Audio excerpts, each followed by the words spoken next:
Hi everyone, I hope I am audible, I am visible. कैसे हैं आप सभी? एक बार प्लीज मुझे कंफर्म कीजिएगा, क्या सब कुछ ठीक है? हाय हाय सेयान, हाय हर्ष, हाय विवेक, हेलो पायल, हाय अभिनव, हाय संस्कृति, हेलो दर्पण, हाय फैज, हेलो एहसान, हाय प्रिया, हाय निशा, हाय रिया। गुड इवनिंग, नमस्कार नमस्कार नमस्कार नमस्कार। चलिए, आज एक नया चैप्टर हमें स्टार्ट करना है, फिगर ऑफ स्पीच। और ये वाला जो चैप्टर है आपका, ये आप लोगों का डलेगा अंडरस्टैंडिंग वाले फोल्डर के अंदर। ठीक है, फिगर ऑफ स्पीच आपको अंडरस्टैंडिंग वाले फोल्डर के अंदर मैं डाल दूंगा। ठीक है भाई। हाय देवांशु, हाय अंशिका, हाय अक्षय, अक्षय प्रताप पहली बार क्लास में देख रहा हूँ, हाय रोशनी, हाय पायल। चलो, छोटा सा चैप्टर है, ठीक है। और बहुत ज्यादा समय नहीं लगेगा इस चैप्टर को कंप्लीट करने में। मैं वैसे तो 2 लेक्चर लूंगा, ये भी लेक्चर बहुत छोटा ही होगा और कल वाला लेक्चर भी बहुत छोटा ही होगा। ठीक है, चलो, मैं बहुत अच्छा हूं Nisha, thank you so much. Good evening. Hello sir, आज हैंडसम लग रहे हो। अरे thank you, thank you so much. चलो भाई, तो स्टार्ट करते हैं अपना figure of speech. Examination point of view से अगर मैं चैप्टर की बात करूं, तो देखो बेटा, लास्ट मतलब 2024 के अंदर तो आपसे नहीं पूछे गए थे, फिगर ऑफ स्पीच आपसे नहीं पूछा गया, ठीक है। लेकिन अगर मैं 2023 की बात करूं और 2022 की बात करूं, तो दोनों में आपसे फिगर ऑफ स्पीच पूछे गए थे।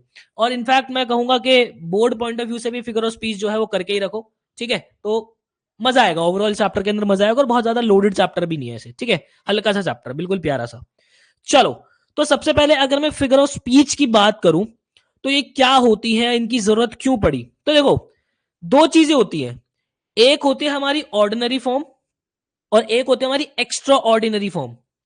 मतलब, और ये जो फिगर ऑफ स्पीच होती है ना, ये एक पुल बनाती है, एक रास्ता बनाती है ऑर्डिनरी फॉर्म से। जब हमें एक्स्ट्रा ऑर्डिनरी फॉर्म के अंदर चीजों को लिखना पड़ता है, जब हम चाहते हैं कि एक नॉर्मल सी चीज को हम थोड़े चटपटे अंदाज से लिखें, ठीक है, तो उसके अंदर वहां हमें जरूरत पड़ती है फिगर ऑफ स्पीच की।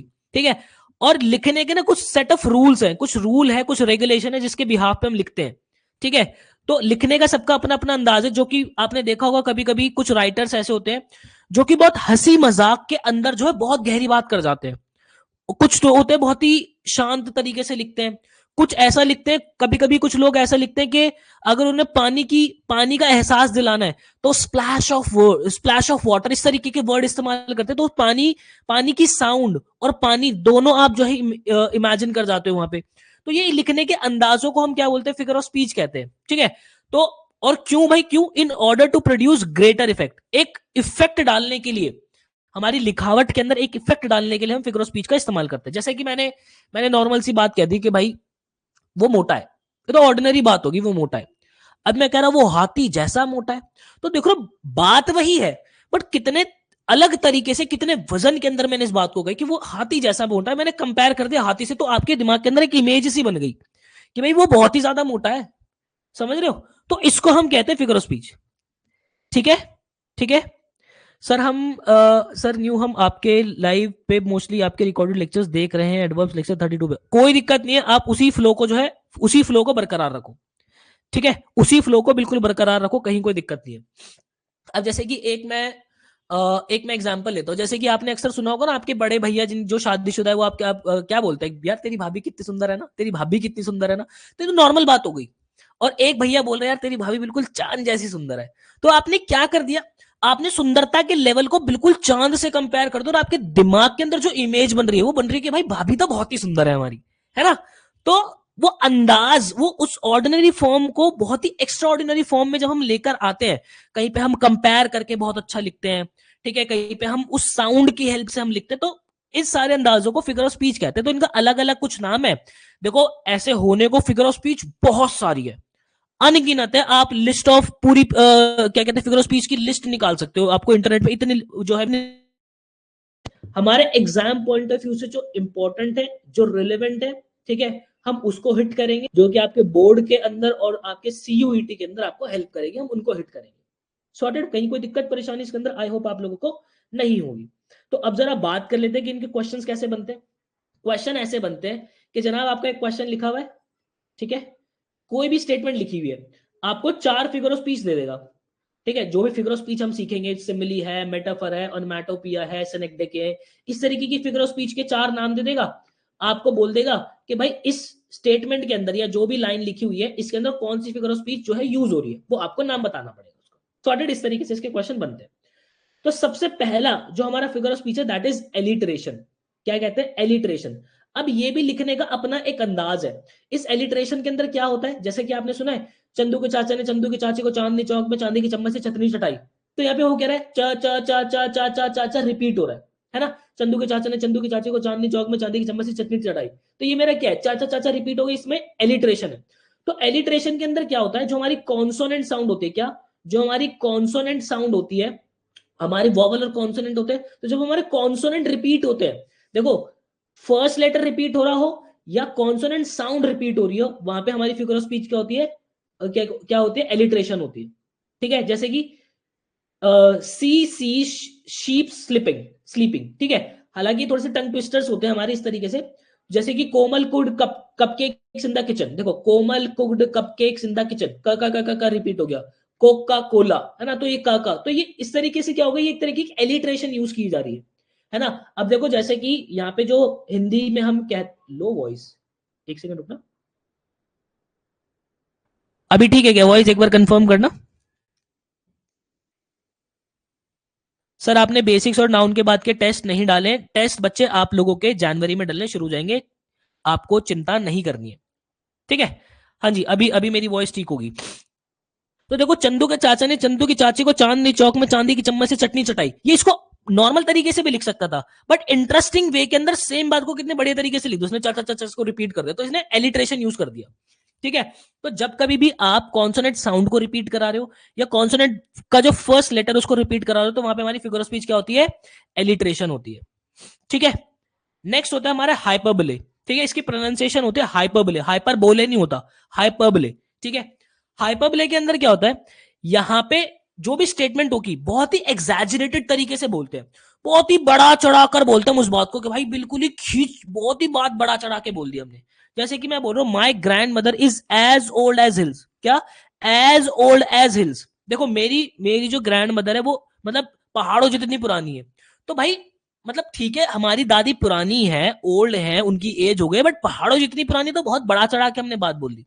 ठीक है, अब यहाँ पे कुछ बच्चों ने देखो, कुछ बच्चों ने अगर फिगर ऑफ स्पीच पढ़ी होगी या फिर हमने जो ग्रामर पढ़ी है, मैंने आपको एज करके इस पार्ट को मैंने क्या सिखाया था? सिमिली सिखाया था, सिमिली। ठीक है, सिमिली भी सिखाया था मैंने आपको। ध्यान रखना जब फिगर ऑफ स्पीच की बात होती है तो यहां पे आपको लग सकता है, जिन्होंने फिगर ऑफ स्पीच पढ़ी है ना पहले, तो सिमिली क्या होता है? सिमिली जब हम कंपेयर करते हैं लाइक और एज लगा, कि अभी आज की ही क्लास में मैं आगे सिखाऊंगा, तो ये एज देखकर आपको लग सकता है कि यहाँ पे सिमिली फिगर ऑफ स्पीच जो है यूज हो रही हो, लेकिन यहाँ पे सिमिली मेरा नहीं है। यहाँ पे क्या है? बहुत बड़ा चढ़ाकर बात बोली है। दोनों के अंदर ना हमें वजन देखना है कि मेरा किस बात के अंदर ज्यादा वजन है। जो भी मेरा जिस बात के अंदर ज्यादा वजन होगा ना, उसको हमें टिक करके उसको हमें टिक करके आना है। अगर मैं पूरी स्टेटमेंट देख रहा हूं my grandmother is as old as hills, तो यहां पे मुझे ये पता चल रहा है कि भाई ये बहुत बड़ा चढ़ाकर बात कह दी है। ठीक है, लेकिन अगर मैं ये कह दूं माई grandmother is like hills, मेरी ग्रैंड मदर हिल्स जैसी है, तो यहाँ पे लाइक अगर मैंने लगा दिया ना, तो ये मेरा क्या हो जाएगा? ये मेरा सिमिली हो जाएगा। समझ रहे हो? यहाँ पे मैंने कंपैरिजन कर दिया, यहाँ पे मैंने बहुत उनकी एज को बहुत बड़ा चढ़ा के बता दिया। ठीक है, अभी जब मैं सिमिली समझाऊंगा तो ये बात बहुत विस्तार से और क्लियर होगी, टेंशन मत लो। तो यहाँ पे होता क्या है, हाइपरबोले में बहुत ही बड़ा चढ़ाकर बात बोलते हैं, जैसे कि there was a flood of blood in the war. ठीक है, यहाँ पे जो है खून का क्या कहते हैं, खून की नदियां बह गई थी, है ना, खून की। अब देखो भाई वॉर के अंदर थोड़ा बहुत अगर जैसे खून वून निकला होगा तो बोलते ना भाई खून की नदियां बह गई वहां, तो नदियां बह गई को ऐसे थोड़ी कि पहाड़ से बिल्कुल ही नदियां बहती हुई आ रही होंगी, ऐसे थोड़ी हो गई, बहुत ही बढ़ा चढ़ाकर बात कह दी। ठीक है, चलो, जैसे कि अगर मैं स्टेटमेंट कह रहा हूं I have told you this 100 time, भाई मैं कभी कभी बोलते ना भाई मैं तेरे को ये बात 100 बार बता चुका हूं यार, तेरे को समझ में नहीं आ रही, है ना। 100 बार बताई नहीं होती, बताए 4-5 बार ही दी है, पर क्या बोल रहे हैं, तेरे को मैंने 100 बार बता दी वाली बात तेरे को समझ में नहीं आ रही यार। तो हाइपरबोले के अंदर क्या होता है, बात को बहुत बढ़ा चढ़ा के बताया जाता है। तो ये फिगर ऑफ स्पीच जो यूज होते हैं ना हमारी, अक्सर पोएम्स के अंदर हम फिगर ऑफ स्पीच यूज करते हैं, नॉर्मल पैराग्राफ्स के अंदर भी हम फिगर ऑफ स्पीच यूज करते हैं, बट अक्सर जो हमारे पोएट्स होते हैं वो फिगर ऑफ स्पीच को जो है पोएम्स के अंदर यूज करते हैं। ठीक है, I have cried bucket of tears, हाँ भाई देखो मैंने बाल्टी भर के मैं रोया हूं। अब बाल्टी भर के थोड़ी रोते हैं, निकले 4-10 आंसू होंगे उसमें भी भाई बाल्टी भर के रो गया, बट बात क्या होगी कि वो बहुत रोया है, बहुत बढ़ा चढ़ा के लिखी हुई वाली बात, है ना। चलो जी, ठीक है, आगे आ जाओ। नेक्स्ट हमारा कौन सा है भाई? नेक्स्ट है हमारा मेटाफर। देखो अब यहां पे ना दो चीजें, मेटाफर और सिमिली। इसके अंदर हम जो है आपको मैं इसके अंदर डिफरेंस समझाता हूं। देखो होता क्या है, मेटाफर जब हम कभी करते हैं तो हमारा ए जो है वो किसी चीज से कंपेयर किया जाता है, मतलब कि ए को हम बी से कंपेयर की करते हैं और ए हमारा बी बन जाता है। ए जो है वो बी बन जाता है, मतलब कि मैं कह रहा हूं कि ए बराबर बी है। मेटाफर के अंदर क्या कहता हूं कि ए बराबर बी है। जैसे कि मैंने एग्जाम्पल लिया कि टाइम इज मनी। मैंने क्या बोल दिया कि टाइम ही पैसा है। मैंने क्या बोल दिया? टाइम ही पैसा है। ठीक है। मैंने बोल दिया आर सोल्जर्स आर लायंस, हमारे सोल्जर लायंस है। हमने जो हमारा ए है उसको बी बना दिया, कह दिया है कि ए बी है, हो गया है वो। ठीक है। लेकिन यहां पे अगर मैं क्या कह रहा हूं, जब मैं सिमिली की बात करूंगा, जब मैं सिमिली की बात करूंगा तो मैं कह रहा हूं time is like money. Time जो है टाइम जो है वो पैसे जैसा है। तो हम जैसा, यहां पे देखो, यहां पे सिमिली के अंदर हमारी पता है कैसी सेंस निकलती है? के जैसा, है ना, के जैसा, या की तरह, उसकी तरह, है ना। जैसे कि आपने वो गाना सुना है, चांद सी महबूबा हो मेरी कभी। तो वो क्या बोलता है यहाँ पे, जो भी हमारे सिंगर है उसने क्या बोला है, चांद सी महबूबा हो मेरी, मतलब चांद जैसी महबूबा होनी चाहिए मेरी। तो जो महबूबा है, इट शुड बी लाइक चांद, it should be like moon, है ना। तो यहाँ पे जो क्या कहते हैं, लाइक है। सिमिली के अंदर हमारे जो वर्ड यूज होते हैं वो क्या होते हैं? लाइक यूज होते हैं। लेकिन मैं ये नहीं कह रहा, मैं ये नहीं कह रहा यहां पे, मैं ये नहीं कहूंगा कि टाइम ही मेरा मनी है। मैं यहां पे ये नहीं कहूंगा, मैं ये कहूंगा कि टाइम पैसे जैसा है। ठीक है। बढ़िया, बहुत बढ़िया, बहुत सही भाई। हिंदी में इनको अलंकार कहते हैं, जो कि मुझे बिल्कुल नहीं आते। ठीक है। अनुप्रास अलंकार पढ़े थे मैंने कुछ फोर्थ फिफ्थ क्लास के अंदर, अनुप्रास अलंकार, पता नहीं कौन कौन से, रूपक अलंकार, ये अलंकार वो अलंकार, मेरे को नहीं याद हुए भाई आज तक। ठीक है। पर चलो कोई बात नहीं, इंग्लिश में तो याद है। ठीक है। तो मेटाफर, मेटाफर और सिमिली, इनके अंदर फर्क समझ में आना चाहिए आपको। मेटाफर के अंदर हम कह देते हैं कि ए बी के बराबर है, लेकिन सिमिली के अंदर हम क्या कहते हैं कि ए बी जैसा है नहीं, ए बी जैसा। जैसे कि तेरी भाभी चांद जैसी है, चांद है नहीं। अगर मैं मेटाफर के अंदर कहूंगा तो मैं क्या बोलूंगा? तेरी भाभी चांद है, मतलब कि भाभी इज इक्वल्स टू चांद। ठीक है। लेकिन यहां पे सिमिली के अंदर हम क्या बोलेंगे? सिमिली के अंदर हम क्या बोलेंगे कि तेरी भाभी चांद जैसी है। ठीक है। लायंस की स्पेलिंग गलत है भाई, ठीक है, इसको ठीक कर लो, लायंस। ठीक है भाई। चलो, सॉर्टेड। कोई दिक्कत परेशानी, कुछ जलन खुजली, कुछ जी मचलाना, जी भारी हो रहा हो अभी तक, बताओ भाई।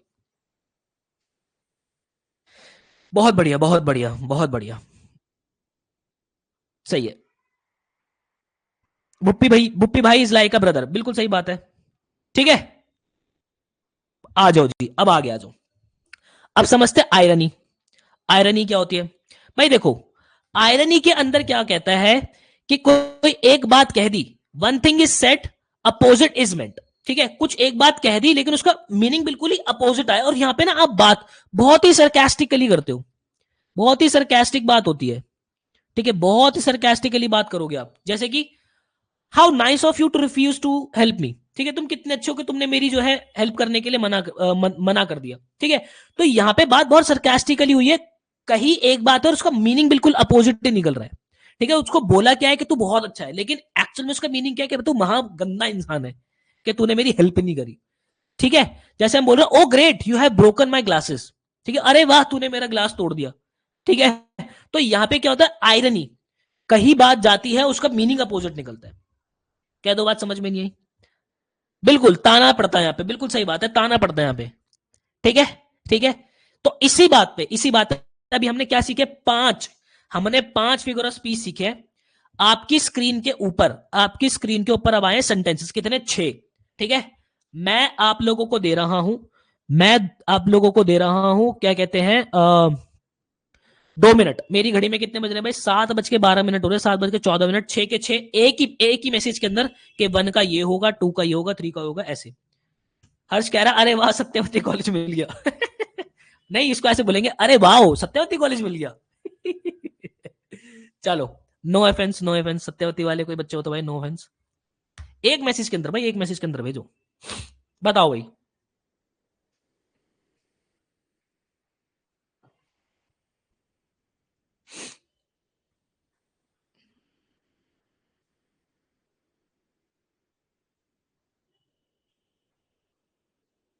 हर्ष कह रहा है मैं ही हूं वहां पे, अरे भाई।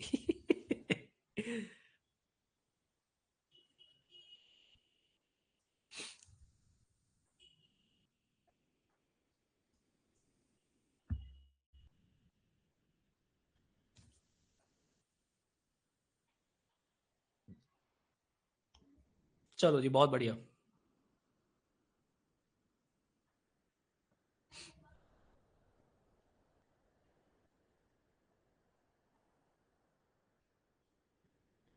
अर्पण का आंसर आ गया भाई।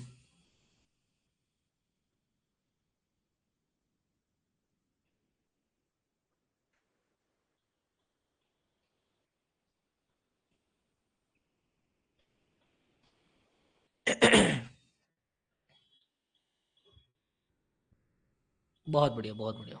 चलो जी, time up, time up, time up. मेरी बारी, मेरी बारी। थोड़ा ध्यान से समझना, थोड़ा सा ध्यान से समझना। पहला वाला तो सभी का गलत है। पहला वाला तो एक रिया का सही है, पहला वाला रिया का सही है भाई, रिया का सही है बस, बाकी नहीं। सर ये याद कैसे करें? अरे कोई याद करने वाली चीज थोड़ी, एक दो बार रिवीजन मारोगे वैसे ही हो जाएगा। देखो भाई, अब एक बार मेरी बात सुना ध्यान से, क्या लिखा है? My wife is as kind as wolf. देखो मेरी वाइफ जो है एक लोमड़ी की तरह दयालु है। तो देखो यहां पे हमें तीन चीजें हमारे दिमाग के अंदर आ सकती, क्या? कि भाई बात बढ़ा चढ़ाकर बोले, हाइपरबोले भी हो सकता है, ठीक है। दूसरा, एज काइंड एज, तो ये एज देख के मुझे लग सकता है कि भाई सिमिली भी हो सकता है, क्योंकि सिमिली के अंदर क्या होता है, लाइक और एज से कंपेयर करते हैं, ठीक है। तीसरा, अब एक बात बताओ, दयालु और लोमड़ी, दयालु है लोमड़ी जैसी, लोमड़ी दयालु कब से हो गई भाई? लोमड़ी दयालु कब से हो गई? बात कही है लेकिन मीनिंग उल्टा है, तो यहां पे क्या है, आयरनी भी हो सकता है, यहां पे आयरनी भी हो सकता है, ठीक है। अब कहेंगे कैसे? देखो, हाइपरबले के अंदर, हाइपरबले के अंदर जब बात बढ़ा चढ़ा के कही जाती है, तो बात बढ़ा चढ़ा के आप तभी कहोगे जब वो सत्य है, ठीक है। My wife is as kind as wolf, तो यहां पे बात कॉन्ट्राडिक्ट कर रही है, हाइपरबले के अंदर कभी कॉन्ट्राडिक्शन नहीं होगी, ठीक है। मेरी दादी हिल जितनी पुरानी है, हिल जितनी ओल्ड है, तो उसका मतलब है कि भाई दादी की बात है, दादी भी पुरानी है, और वो भी जो पहाड़ है वो भी पुराने ही होते हैं, ठीक है। माउंटेन्स पुराने, हिल्स जो है पुराने ही होते हैं। तो यहाँ पे दोनों चीजें कॉन्ट्राडिक्ट नहीं करती, बट यहाँ पे दोनों चीजें कॉन्ट्राडिक्ट कर रही है, तो हाइपरबोले नहीं होगा, ठीक है। दूसरा, सिमिली हमारा क्यों नहीं होगा? सिमिली हमारा इसलिए नहीं होगा बच्चे यहाँ पे, क्योंकि बात जो है यहाँ पे ये नहीं कहा कि बिल्कुल वैसी है, ऐसे नहीं कह दिया कि my wife is like, my wife is like wolf, ऐसे नहीं कहा, ठीक है। एज लाइक एज वुल्फ ऐसे नहीं कहा कि मेरी वाइफ जो है वुल्फ जैसी है, ठीक है। ऐसा नहीं कहा कि मेरी वाइफ वुल्फ जैसी है, ठीक है। तो यहाँ पे उल्टी बात कही, तो यहाँ पे मेरा आयरन ही होगा। इस बात को फील कर पा रहे हो? इस बात को, इस बात को, इस बात को फील कर पा रहे हो? हाँ भाई, बिल्कुल। वुल्फ, अरे वुल्फ भेड़िया, अच्छा मैंने लोमड़ी बोल दिया क्या? अरे यार वो दिमाग के अंदर लोमड़ी वुल्फ एक जैसे दिखते हैं। चलो, बहुत बढ़िया, बहुत बढ़िया, ठीक है।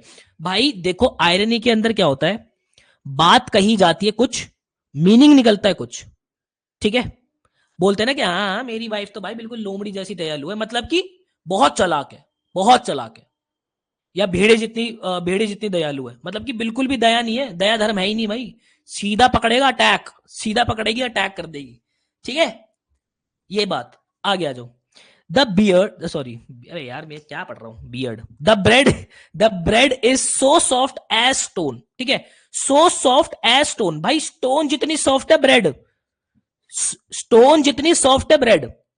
तो ब्रेड जो है मतलब कि बहुत कैसी है, बहुत ही वो वाली मूवी देखी आपने, चुप चुप चुप के या चुप चुप के, जो भी नाम है उसका, वो बोलता है ना, राजपाल यादव होता है उसके अंदर, उसको रोटी देते हैं खाने के लिए, बोलता है आरी मिलेगी काटने के लिए, तो मतलब ब्रेड कैसी, बहुत ही हार्ड है। तो यहाँ पे बात कैसी है, यहाँ पे आयरन ही कही गई है, ठीक है। आयरनी के मतलब कि वो जो ब्रेड है वो बहुत ही ज्यादा हार्ड है, बहुत ही ज्यादा सख्त है, ठीक है। She is as heavy as an elephant, वो हाथी के जितनी हैवी है, बहुत बड़ा चढ़ा के बात कह दी, तो ये मेरा हाइपरबोले होगा, ठीक है। आगे आ जाओ। She swims like a dolphin, वो डॉल्फिन की तरह तैरती है, तो लाइक अ डॉल्फिन, देखो की तरह, के जैसे, ये वाली सेंस आ गई, तो ये मेरा क्या हो जाएगा, ये हो जाएगा मेरा सिमिली। ठीक है, आ जाओ। My love is like a red rose, मेरा जो प्यार है वो लाल गुलाब की तरह है। ठीक है, तो यहां पे भी क्या हो जाएगा, सिमिली हो जाएगा। ठीक है, her temper is as explosive as volcano, उसका जो टेम्पर है, ठीक है, वो वोल्केनो की तरह है, मतलब कि वोल्केनो की तरह फटता है, मतलब वो जब फटती है तो बहुत फटती है। ठीक है, मतलब उसका बहुत ज्यादा गुस्सा आता है, तो उसको गुस्से को बहुत बढ़ा चढ़ा के कहा है कि किससे कंपेयर करते हैं कि भाई वोल्केनो की तरह है वो, है ना, या मतलब बहुत बढ़ा चढ़ा के बता दी इस बात को, तो मेरा क्या हो जाएगा, हाइपरबोले हो जाएगा। सॉर्टेड है, सॉर्टेड है, बहुत बढ़िया, बहुत बढ़िया। बच्चे यहां पे सेकंड के अंदर सिमिली क्यों नहीं होगा, सेकंड के अंदर सिमिली इसलिए नहीं होगा, ये नहीं कहा कि ब्रेड जो है वो स्टोन की तरह है, यहां पे ये नहीं कहा, यहां पे ये बिल्कुल नहीं कहा कि ब्रेड इज लाइक स्टोन, कि जो ब्रेड है वो स्टोन की तरह है, की तरह वाली सेंस नहीं आई, यहां पे सॉफ्ट वाली सेंस भी है, बीच में सॉफ्ट वाली सेंस दे रखी है कि जो ब्रेड है वो पत्थर की तरह सॉफ्ट है। सॉफ्ट मतलब कि उल्टी बात कह दी बिल्कुल, ब्रेड होते हैं सॉफ्ट, पत्थर होता है हार्ड, दोनों के अंदर कंपेयर कर दिया और उल्टी बात कह दी, कॉन्ट्राडिक्ट कर दिया। डन है जी, बहुत बढ़िया, बहुत बढ़िया। ठीक है, 5 तो हमने सीख लिए, आगे आ जाओ। 6 होता है हमारा पर्सोनिफिकेशन। क्या होता है भाई पर्सोनिफिकेशन, पर्सोनिफिकेशन के अंदर क्या होता है भाई, आपने वो बॉर्डर मूवी देखी है, बॉर्डर मूवी के अंदर बोलता है क्या बोलता है, क्या नाम है उसका, सुनील शेट्टी है ना, सुनील शेट्टी, क्या बोलता है, यार धरती मेरी माँ है ना, ये धरती मेरी माँ है, मतलब कि देखो धरती को क्या बोल दिया, अर्थ को क्या बोल दिया, अर्थ जो है वो मेरी क्या है, माँ है, मदर है। ठीक है, अब देखो यहां पे धरती मेरी माँ है, यहां पे एक्चुअल में अर्थ के अंदर कोई ह्यूमन वाले कैरेक्टर नहीं होते। भाई देखो अगर मैं मदर की बात करूं, मदर मेरी देख भी सकती है ना, मदर मेरी देख भी सकती है, स्मेल भी कर सकती है, ठीक है, और टेस्ट भी कर सकती है, सारे ह्यूमन वाले जो सारे काम ह्यूमन कर सकता है वो सारी बातें मदर के अंदर होती है, लेकिन धरती को मां बना दिया। तो हमेशा ध्यान रखना, कभी कभी हम लिखते वक्त ऐसी चीजें करते हैं कि हमारी जो नॉन लिविंग थिंग्स है ना, उसको लिविंग थिंग कह लो, या फिर ये कहना ज्यादा प्रिसाइज होगा कि उसको बिल्कुल ह्यूमन वाले कैरेक्टरिस्टिक्स हम दे देते हैं, बिल्कुल ह्यूमन वाले कैरेक्टरिस्टिक्स हम दे देते हैं उसको। जब कभी किसी नॉन लिविंग थिंग को हम ह्यूमन वाले कैरेक्टरिस्टिक्स दे दें, तो वहां पे हम कौन सी फिगर ऑफ स्पीच लगाते हैं, पर्सोनिफिकेशन लगाते हैं, कि यहाँ पे हमने पर्सोनिफाई कर दिया, हमने पर्सोनिफिकेशन कर दी। जैसे कि द फ्लावर्स नॉडेड, नॉडेड का मतलब होता है ऐसे ऐसे गर्दन हिलाना, ऐसे ऐसे गर्दन हिलाना। तो यहाँ पे देखो ये गर्दन हिलाने का जो वो है, मतलब ये कैरेक्टरिस्टिक ह्यूमन के पास है, ह्यूमन ऐसे ऐसे गर्दन हिलाता है। ठीक है, इस तरीके से गर्दन जो है ह्यूमन हिलाता है, लेकिन हमने फ्लावर्स को दे दिया। अब बच्चे बोलेंगे कि सर फ्लावर तो नॉन लिविंग है नहीं, लेकिन फ्लावर के अंदर ये कैरेक्टरिस्टिक्स भी तो नहीं है, फ्लावर के अंदर ये कैरेक्टरिस्टिक्स भी तो नहीं है। ठीक है, तो जब हम किसी चीज को ह्यूमन वाले कैरेक्टर्स दे दे, तो वहां पे पर्सोनिफाई किया जाता है। ठीक है, जैसे कि the moon smiled at the stars, जो जो चांद है वो तारों की तरफ जो है वो देख के मुस्कुराया, तो चांद जो है मुस्कुराया थोड़ी, चांद मुस्कुराया थोड़ी। ठीक है, आगे देखो, the tree trembled with fear as the wind approach, देखो द ट्री ट्रेम्बल्ड मतलब ऐसे कांपना, अभी एक ऐसे हम थर थर थर थर कांपते हैं, तो वो ह्यूमन कांपता है, लेकिन हमने क्या बोल दिया कि ट्री कांपा, हालांकि ट्री कांपा नहीं होगा, जैसी ही हवा चली होगी वो ऐसे ऐसे ऐसे ऐसे ऐसे ऐसे तेते तेते झीला होगा, है ना, तो लेकिन हमने एक ह्यूमन वाला कैरेक्टर दे दिया, ट्री को ट्रेम्बल्ड करवा दिया। ठीक है, जैसे जब हम डर से ऐसे थर थर कांपते हैं ना, वो वाली बात कर दी। तो जब हम नॉन लिविंग थिंग्स को ह्यूमन वाले कैरेक्टर दे देते हैं, तो उसको हम क्या कहते हैं, उसको हम कहते हैं भाई पर्सोनिफाई हो गया। मेगा कह रहे सर ये याद नहीं होता, कैसे याद करनी है, ये लेक्चर देखने के बाद जो इसकी पीडीएफ आएगी उसको एक दो बार रीड करना, अपने आप दिमाग में हो जाएगा, बाकी कल वाले लेक्चर के अंदर प्रैक्टिस कराऊंगा क्वेश्चन की, कहीं कोई दिक्कत परेशानी नहीं होगी। सॉर्टेड है भाई, इतनी बात बताओ भाई, पर्सोनिफाई क्लियर है भाई, पर्सोनिफिकेशन क्लियर है, डन है जी, डन है जी, डन है जी, बहुत बढ़िया, बहुत बढ़िया। अब देखो, अब 3 फिगर ऑफ स्पीच एक साथ सीखने में, पैराडॉक्स, ऑक्सीमोरॉन और एंटीथेसिस।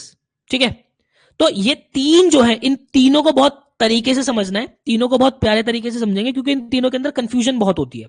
हालांकि हालांकि एग्जाम पॉइंट ऑफ व्यू से पैराडॉक्स उतना इंपॉर्टेंट नहीं है, बट जब आप पढ़ते हो ना, तो पैराडॉक्स बहुत बार बहुत बुक्स के अंदर दिख जाता है, फिर आप मेरे को चल आपने पैराडॉक्स से निकल आया, चल ठीक है सर इसके नोट्स बनाने भाई, बिल्कुल बनाने, बिल्कुल बनाने। चलो भाई आ जाओ।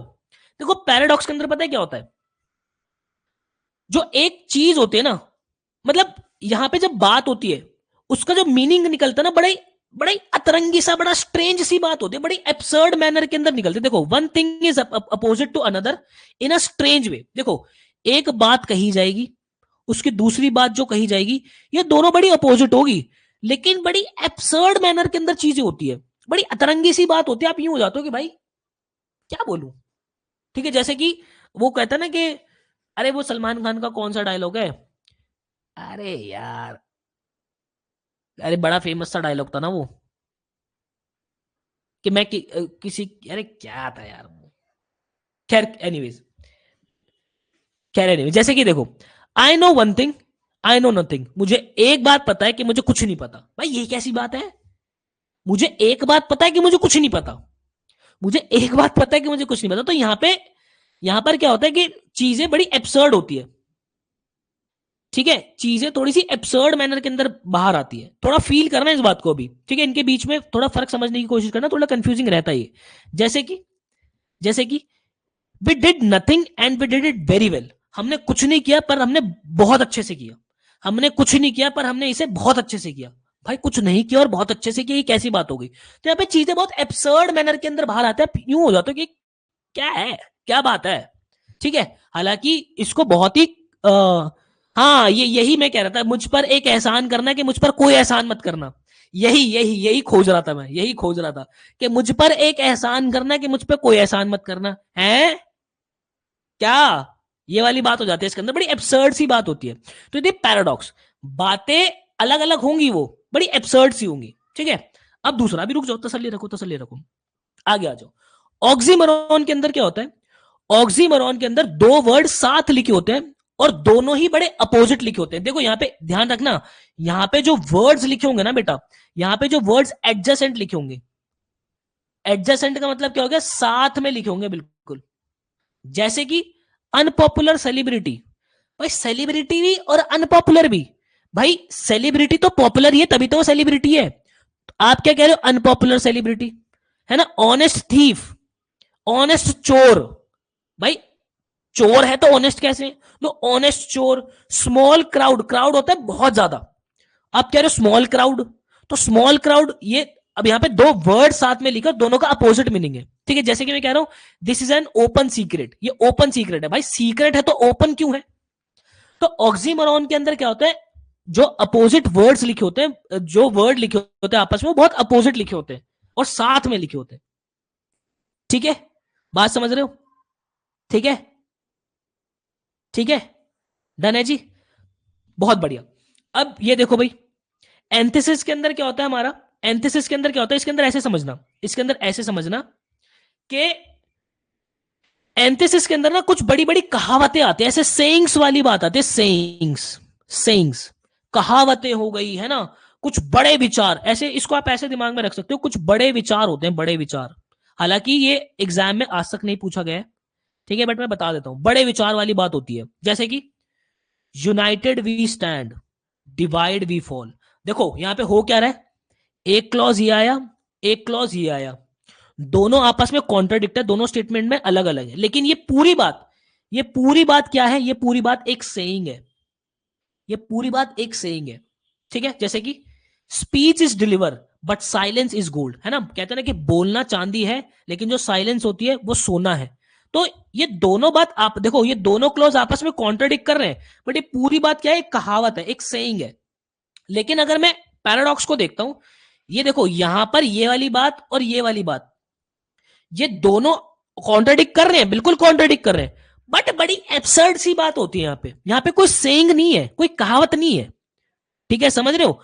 और ऑक्सीमोरॉन के अंदर क्या होता है, दो वर्ड जो लिखे होते हैं वो ऑपोजिट लिखे होते हैं। ये तीनों के अंदर फर्क होता है, ये तीनों के अंदर फर्क समझना बहुत जो है जरूरी है। ठीक है, oxymoron exam point of view से इंपॉर्टेंट है, बाकी आपके एंथिसिस और ये आपका जो पैराडॉक्स है एग्जाम में नहीं पूछा गया है। ठीक है भाई, कोई दिक्कत परेशानी है तो बताओ। सॉर्टेड है जी, सॉर्टेड है, बहुत बढ़िया, बहुत बढ़िया, बहुत बढ़िया, डन है। आ गया, एक होता है हमारे यूफेमिज्म। ठीक है, यूफेमिज्म, यूफेमिज्म से तो मैं आपको एक रूट वर्ड भी याद क्या दिलाता हूँ, खैर करवाता हूं, अभी मैं इससे पहले नहीं कराया। ईयू, ईयू जो रूट वर्ड होता है ना, इसका मतलब होता है गुड। जहां कहीं भी आप ईयू लिखा हुआ देखोगे ना, ठीक है, वहां पे आपको सेंस आएगी गुड वाली। तो यूफेमिज्म का मतलब होता है जैसे कि कभी कभार कुछ हार्श वर्ड्स होते हैं, है ना, उनकी जगह हम कुछ माइल्ड वर्ड का इस्तेमाल करें। जैसे कि कोई बेचारा जिसकी जॉब चलेगी, हम उसको क्या बोलेंगे? हम उसको अनएम्प्लॉयड बोलते हैं, फिर मतलब हिंदी में तो बहुत ही बुरा लगता है, निठल्ला। सुनने में कितना बुरा लग रहा है ना, निठल्ला। तो या अनएम्प्लॉयड, ही इज अनएम्प्लॉयड, बुरा लग रहा है। अगर हम कह रहे हैं he is in between jobs, he is in between jobs का मतलब भी होता है कि भाई वो अभी अनएम्प्लॉयड है, बट सुनने में ठीक लग रहा है। जैसे कि वो मर गया, भाई कितना बुरा लग रहा है। पास अवे यूज करते हैं उसके लिए हम वर्ड। हैंडीकैप, कितना बुरा लग रहा है। डिफरेंटली एबल्ड, उसके लिए हम यूज करते हैं। तो यूफेमिज्म के लिए अंदर क्या होता है, हार्श वर्ड्स के लिए जब हम माइल्ड वर्ड्स का इस्तेमाल करते हैं तो वहां पे यूफेमिज्म फिगर ऑफ स्पीच होती है ना, बेरोजगार। ठीक है, ठीक है, ठीक है, बहुत बढ़िया, बहुत बढ़िया। नेक्स्ट है हमारा ओनोमैटोपिया। ओनोमैटोपिया के अंदर क्या होता है, आपको लिखते वक्त जो है उस चीज की साउंड जो है सुनाई देती है। जैसे कि स्प्लैश ऑफ वाटर, स्प्लैश, देखो स्प्लैश ऑफ वाटर, इस स्प्लैश ऑफ वाटर के अंदर ही पानी की जो चमक है, वो स्प्लैश जो पानी करता है वो हमें सुनाई देगी अपने आप ही। स्प्लैश ऑफ वाटर, है ना। रोरिंग लायंस, रोरिंग लाइन्स, जैसे गुर्रा रहे ना, रोरिंग लाइन्स। तो ये रोरिंग लाइन्स मेरा क्या हो गया, एक गुर्राने की तरह ही हो गया। तो इस लिखावट के अंदर ही उस चीज की साउंड आ गई। बजिंग बीज, देखो बजिंग, बजिंग बीज कैसे करती है, तो बजिंग बीज लिख दिया, है ना। Chirping, chirping birds, chirp chirp chirp chirp करती है बर्ड्स, तो चिरपिंग बर्ड्स। ये हमारा क्या है, ओनोमैटोपिया। ठीक है, ठीक है। डिसेबल पर्सन, बिल्कुल ये भी लिख सकते हैं। ठीक है Arushi, onomatopoeia. Twinkling stars, yes, onomatopoeia है हमारा। और डन है जी, बता दो जी। डन है जी, डन है जी, बहुत बढ़िया। हाँ जी भाई, एहसान भाई आपकी बात बिल्कुल ठीक है। जो हैंडीकैप्ड है वो हैंडीकैप्ड ही रहेगा, वो वैसा ही रहेगा। लेकिन वर्ड लगाने से ये होता है कि बुरा नहीं लगता, बस। समझ रहे हो? सर मेरी तबीयत ठीक नहीं, कुछ दिन से मैं पढ़ाई नहीं करी, बैकलॉग्स हो गए हैं, पढ़ने का भी मन नहीं कर रहा, बहुत डिमोटिवेट। बट बच्चे डिमोटिवेट हो गए ना, सब कुछ निकल जाएगा हाथ से, समझ रहे हो? ध्यान रखना ये। मैं आप लोगों को 100 बात की एक बात कह देता हूं, तुम पूरी स्कूल लाइफ के अंदर कैसे भी स्टूडेंट रहे हो, क्या ध्यान से समझना इस बात को।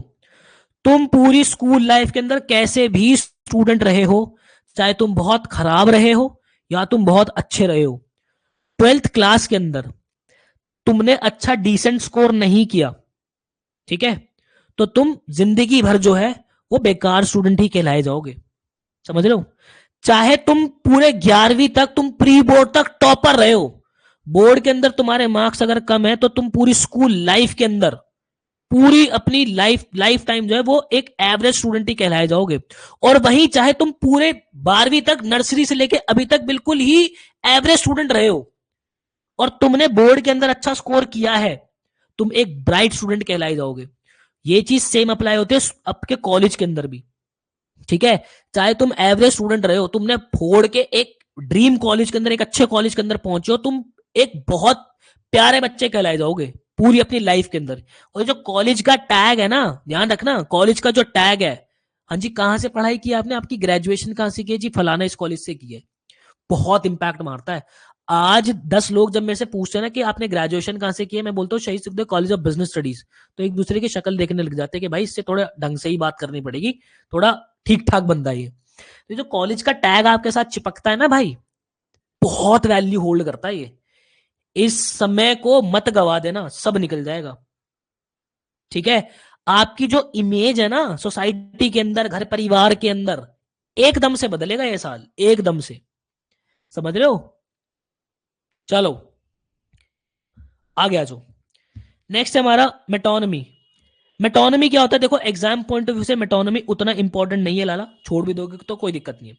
मेटोनमी के अंदर क्या होता है, the crown will take the judgment. अगर मैं यहां से देखूं, the crown will take the judgment, इस स्टेटमेंट को अगर मैं पूरा पढ़ूं, तो the crown will take the judgment, यहां से मुझे फील क्या हो रहा है कि इस क्राउन के अंदर क्या होगा, या तो कोई किंग हो सकता है ना, या हो सकता है कोई क्वीन हो, या हो सकता है कोई अथॉरिटी हो, है ना, कुछ बड़ी अथॉरिटी हो। क्या इसका मतलब ये है कि the crown will take the judgment? इसका मतलब ये थोड़ी कि एक ताज जो है वो जजमेंट लेगा, इसका मतलब ये नहीं है। यहाँ पे होता क्या है, यहाँ पे जो हमारे क्लोजली एसोसिएटेड वर्ड्स होते हैं ना वो रिप्लेस कर देते हैं। जो क्लोजली एसोसिएटेड वर्ड होते हैं जैसे कि किंग हो गया, क्वीन हो गया, अथॉरिटी हो गया, इनको मैं क्राउन बोल सकता हूं। तो ये इन वर्ड्स को मैंने रिप्लेस कर दिया क्राउन से ही। ठीक है, जैसे कि अगर मैं कह रहा हूं, मैंने नेक्स्ट सेंटेंस बोला the bench took the judgment, जो बेंच है उसने जजमेंट लिया। इसका मतलब ये थोड़ी कि जिस बेंच पे हम बैठे हैं उसने जजमेंट ले लिया। बेंच का मतलब ये है यहाँ पे आपके जजेस, ठीक है, या फिर आप जूरी कह सकते हो, जो जूरी, ठीक है, उस बेंच ने जो है जजमेंट लिया आपका। सॉर्टेड? मेटोनमी, ठीक है, सॉर्टेड, बहुत बढ़िया, बहुत बढ़िया, ठीक है जी, ठीक है। नेक्स्ट है लिटोसिस। लिटोस लिटोटस के अंदर क्या होता है भाई, ये भी एग्जाम पॉइंट ऑफ व्यू से उतना इंपॉर्टेंट नहीं है, बट मैं करा देता हूँ, हर साल मैं कराता हूँ, ठीक है। होता क्या है कि आपने कहा तो नेगेटिव है बट उसका मीनिंग पॉजिटिव आ रहा है। जैसे कि मैं कह रहा हूँ भाई, ओए भाई ये लड़की पागल नहीं है, मैं क्या कह रहा हूँ, ये लड़की पागल नहीं है, मैंने कही तो नेगेटिव बात है, मैंने कही तो सारी नेगेटिव स्टेटमेंट कही है बट उसका मीनिंग पॉजिटिव है। इसका मतलब है कि लड़की जो है बहुत समझदार है। द गर्ल इज नो फूल, इसका मतलब वो बहुत समझदार है। The movie was not bad, मैं बोलता ना भैया मूवी वॉज नॉट बैड मतलब ठीक थी मूवी, ओके थी। तो ये होता है हमारे लिटोटस। सॉर्टेड? सॉर्टेड है जी, डन है जी, डन है जी, डन है जी। नेक्स्ट है भाई हमारा सेनेक्डेके। सेनेक्डेके, देखो सेनेक्डेके एग्जाम पॉइंट ऑफ व्यू से थोड़ा सा इंपॉर्टेंट है, ठीक है। सेनेक्डेके के अंदर क्या होता है कि कभी कभार हमारा पता है क्या होता है, कुछ पार्ट होता है जो कि पूरी होल चीज को रिप्रेजेंट करता है। कभी कभार कुछ पूरी होल चीज जो है कुछ पार्ट को रिप्रेजेंट करती है। क्या बात कह दिया मैंने, क्या बात कह दिया, स्टेटमेंट समझो। मैंने बोला my father brought me a set of wheels, ठीक है, मेरे फादर ने मुझे सेट ऑफ व्हील्स खरीद के दिया। इस बात का मतलब क्या है तुम बताना, my father brought me a set of wheels, इसका इसका मतलब समझाओ जरा। इस बात का मतलब क्या है, my father brought me a set of wheels? बहुत बढ़िया, बहुत बढ़िया, बहुत बढ़िया। Set of wheels, set of wheels मतलब कार, ठीक है। तो सेट ऑफ व्हील्स मतलब कोई व्हीकल खरीद के दिया है। देखो सेट ऑफ व्हील्स को अगर तुम देखोगे तो व्हील्स का सेट तो मतलब चार टायर, लेकिन ये चार टायर या दो टायर आपको क्या बता रहा है कि अगर चार टायर इसका मतलब ये कि पूरी कार खरीद के दिए, और अगर दो टायर तो मतलब कि पूरी कोई बाइक वाइक खरीद के दिए, है ना। तो यहां पे देखो ये जो टायर होता है, ये टायर जो होता है उस व्हीकल का पार्ट होता है। ये होता तो पार्ट है, ये होता तो पार्ट है, पर बता क्या रहा है, ये बता रहा है पूरी होल चीज। My father brought me a set of wheels मतलब कि मेरे फादर ने एक पूरा व्हीकल मुझे खरीद के दिया है, ठीक है। तो ये तो हो गया कि जब हमारा पार्ट पूरी होल चीज बताता है। लेकिन कभी कभी क्या होता है कि होल चीज कुछ पार्ट भी बता रहा होता है। जैसे कि अगर मैं कह रहा हूं India won the gold medal, India ने गोल्ड मेडल जीता है, इसका मतलब ये थोड़ी है कि इंडिया के हर एक बंदे ने गोल्ड मेडल जीत लिया। इसका मतलब ये है कि भाई या तो किसी प्लेयर ने गोल्ड मेडल जीता है या किसी टीम ने गोल्ड मेडल जीता है। लेकिन ये जो पूरा है होल, ये कुछ पार्ट बताता है कि भाई India won the gold medal मतलब कि उस प्लेयर ने उस गेम के अंदर गोल्ड मेडल जीत दिया, उस टीम ने गोल्ड मेडल जीत लिया, ठीक है। मेरे पापा ने मुझे कार दिलाई, बहुत बढ़िया, ठीक है, बहुत सही, बहुत सही, बहुत सही। जैसे प्लास्टिक मनी, अब प्लास्टिक मनी मैं कह रहा हूं, प्लास्टिक मनी का मतलब क्या होता है, डेबिट कार्ड, क्रेडिट कार्ड, ये सब चीजें। जैसे कि ये तो चलो फिर भी थोड़ा सा इररिलेवेंट सा एग्जांपल यहां पे डाल दिया, इसको हटाई दो, इसको हटाई दो। अगर मैं ये कह रहा हूं द स्कूल संग वेल, स्कूल ने बहुत अच्छा गाया, तो स्कूल ने बहुत अच्छा गाया इसका मतलब ये थोड़ी कि पूरे स्कूल ने गाया होगा। कंपटीशन के अंदर जो उस स्कूल के स्टूडेंट्स होंगे जिन्होंने पार्टिसिपेट किया होगा, है ना, जिन्होंने पार्टिसिपेट किया होगा उसी बच्चों ने तो गाया, तो हम बोलते हैं कि भाई इस स्कूल ने बहुत अच्छा गाया। जब कंपटीशन के अंदर हम जाते हैं तो अगर किसी कोई स्कूल के बच्चे बहुत अच्छा खेलते तो हम क्या बोलते हैं, अरे यार वो केवी के बच्चे बड़े अच्छे खेल रहे हैं, है ना, या वो डीएवी के बच्चे बहुत अच्छा खेल रहे हैं। तो या हम क्या बोलते हैं, वो डीएवी स्कूल जीत गया भाई, डीएवी स्कूल जीत गया, डीएवी स्कूल जीत गया मतलब पूरा स्कूल थोड़ी जीता है, उसकी टीम जीती है, उसके प्लेयर जीते हैं। तो ये होता है हमारा सनेक डे के, ठीक है बालक। तो इस वाले लेक्चर को हम इतना ही रखते हैं, ठीक है, छोटा सा लेक्चर है। और इसके आगे वाला लेक्चर जो है वो रिकॉर्डेड आना है आपके पास, मैंने टाइम टेबल के अंदर भी अगर आप देखोगे तो उसका आगे रिकॉर्डेड लिखा हुआ है। तो रिकॉर्डेड मैं डाल दूंगा, ठीक है, क्योंकि मैं कल अवेलेबल हूँ नहीं, मैं थोड़ा सा कहीं बाहर जाना मुझे पड़ रहा है। पढ़ तो खैर क्या रहा है, जाऊंगा मैं बाहर, तो इसलिए मैं वो लाइव नहीं ले पाऊंगा, मैं रिकॉर्डेड डाल दूंगा, आप उसको जरूर देख लेना। ठीक है भाई, चलो जी, बहुत बढ़िया जी। Bye everyone, good night, good night, good night, good night, bye bye.